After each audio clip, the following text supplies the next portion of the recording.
నమస్కార్ మిత్రాని. మహాభారత కథా ప్రవాహంలోకి తిరిగి స్వాగతం. కనికుడు పాండవులపై పగ భయంతో ఉన్న దుర్యోధనుడికి కొన్ని రాజనీతి సూత్రాలు చెప్పాడు. కనికుడు చెప్పిన విషయాల్లో కొన్ని విషయాలు మాత్రం గుర్తుపెట్టుకుని తండ్రి అయిన ధృతరాష్ట్ర దగ్గరకు వెళ్ళాడు దుర్యోధనుడు. పాండవులు మాకంటే బలవంతులు అవడం వలన నాకు వారి పట్ల భయం ఉంది. మీరు దానికి తగ్గట్టే ధర్మరాజుకు పట్టాభిషేకం చేశారు. అంతేకాకుండా మన రాజ్యంలో ప్రజలు, ముఖ్యంగా మంత్రివర్గం, మీ తరువాత ధర్మరాజు రాజు అవుతాడని ప్రచారం చేస్తున్నారు.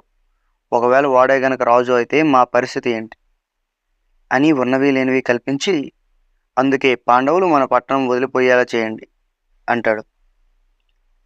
నాయనా దుర్యోధన, అంధుడైన నాకు రాజ్యాధికారం లేదు. కానీ మీ చిన్న తండ్రి అయిన పాండురాజు గొప్ప మనసుతో నన్ను సింహాసనంపై ఉంచి అతని బలంతో ఇంత సంపద జయించి నాకు ఇచ్చాడు. అతని పిల్లలు అంతకంటే గొప్పవాళ్ళు, అంతేకాదు బలవంతులు. వాళ్ళని ఎలా బయటికి పంపగలం అని ధృతరాష్ట్రుడు అంటాడు. అయితే ఇప్పుడు వాడే రాజు అయితే నేను నా వారసులు వాళ్ళకి బానిసలుగా ఉండాలి. దానికంటే నేను చావడం మేలు. ధృతరాష్ట్రుడు ఏం చెప్పాలో తెలియక మౌనంగా ఉన్నాడు. మళ్ళీ దుర్యోధనుడే మాట్లాడడం మొదలుపెట్టాడు. వాళ్ళని వారణావతం పంపించండి. అప్పుడు నేను నా రాజ్యాధికారం స్థిరపరుచుకుంటాను. ధృతరాష్ట్రుడు ఒప్పుకున్నట్టు తల పంకించి, నాకు కూడా ఆలోచన ఉంది, కానీ దీనికి భీష్ముడు, ద్రోణుడు ఒప్పుకుంటారా అని ప్రశ్నించాడు. అదంతా నేను చూసుకుంటాను. మీరు వాళ్ళకు వెళ్ళమని ఆజ్ఞాపించండి చాలు అంటాడు. దీనికి ధృతరాష్ట్రుడు ఒప్పుకున్నాడు. వెంటనే దుర్యోధనుడు అతని మంత్రులను పిలిచి, మీరు పాండవులు వినేలా వారణావతం గురించి గొప్పగా మాట్లాడండి అని ఆదేశించాడు. వాళ్ళు పాండవులు వినేలా వారణావతం గురించి గొప్పగా దాని అందాలు వర్ణించారు. అందువలన పాండవులకు కూడా ఆ నగరం చూడాలి అనే కోరిక కలుగుతుంది. కొంతకాలం తరువాత ధృతరాష్ట్రుడు పాండవులను పిలిచి, మీరు మీ తల్లి, మీ పరివారంతో కలిసి వారణావతం అందాలు చూసి అక్కడ కొన్నాళ్ళు ఆనందంగా గడిపిరండి. అది శివునికి ఇష్టమైన నగరం. అందుకే మీ తండ్రి గారి పేరు మీద గోదానాలు, అన్నదానాలు చేపించండి అని చెప్పి పంపేస్తాడు. ఈలోపుగా దుర్యోధనుడు పురోచనుడు అనే వాస్తుశిల్పిని పిలిపించి, పాండవుల నివాసానికి ఒక అద్భుతమైన భవనం నిర్మించు. కానీ అది మామూలుగా కాదు.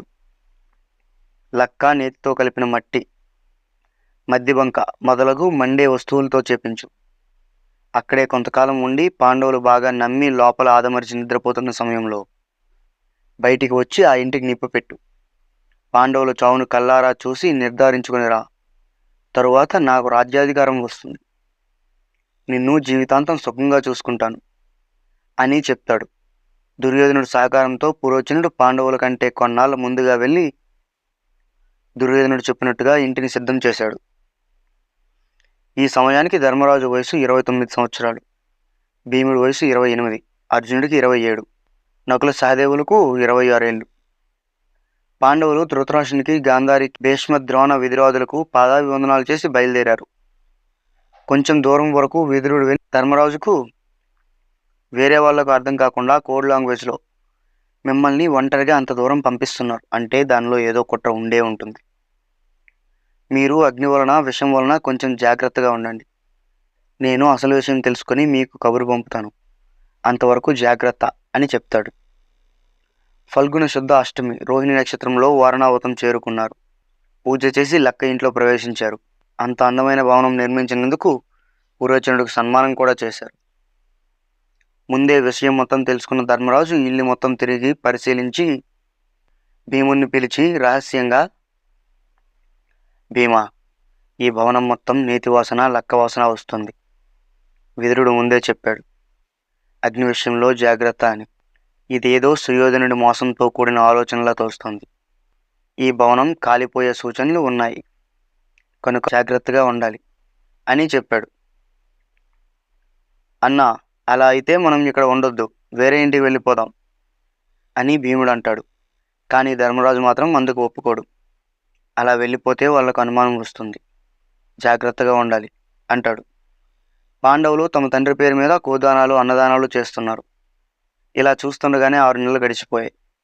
ఈలోగా గూఢాచారుల ద్వారా విదురుడు దుర్యోధను కపట ఆలోచనలు తెలుసుకొని కనకుడిని పాండవుల దగ్గరికి పంపించాడు. కనకుడు పాండవులను చేరుకుని విషయం చెప్పి పాండవులు తప్పించుకోవడానికి వీలుగా భవనం నుండి బయటికి ఒక సొరంగం తవ్వాడు. లక్క ఇల్లు దానానికి దుర్యోధనుడు ముహూర్తం పెట్టిన రాత్రి రానే వచ్చింది. ఎంతవరకు చూశారంటే మీకు ఈ వీడియో ఖచ్చితంగా నచ్చే ఉంటుంది.